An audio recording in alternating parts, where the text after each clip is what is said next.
ეკოკარდიოგრაფია წარმოადგენს გულის ულტრაბგერით კვლევას, რომელსაც დიდი წვლილი აქვს კარდიოვასკულური დაავადების მქონე პაციენტის დიაგნოსტირებასა და კლინიკურ მართვაში. ასევე გამოიყენება დინამიკაში, როგორც მედიკამენტური, ასევე ქირურგიული მკურნალობის ეფექტურობის შესამოწმებლად.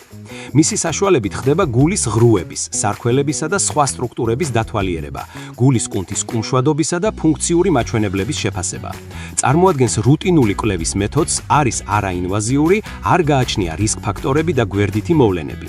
გულის ულტრაბგერითი გამოკვლევის ჩვენებებია გულის თანდაყოლილ და შეძენილ მანკებზე ეჭვის მიტანა, გულის იშემიური დაავადება სტენოკარდია, მიოკარდიუმის ინფარქტი, გადატანილი მიოკარდიუმის ინფარქტის შედეგების შეფასება, გულის გარსების დაავადებები, კარდიომიოპათიები, პერიკარდიტები, გულის აუსკულტაციური მონაცემების ცვლილებები, ეკგ ცვლილებები, მაღალი არტერიული წნევა, გულის სიმსივნეზე ეჭვის მიტანა, აორტის ანევრიზმაზე და განშრევებაზე ეჭვის მიტანა და სხვა.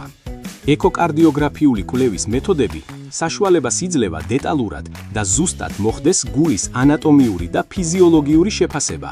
შესაძლოა გამოყენებულ იქნას პროფილაქტიკის მიზნითაც.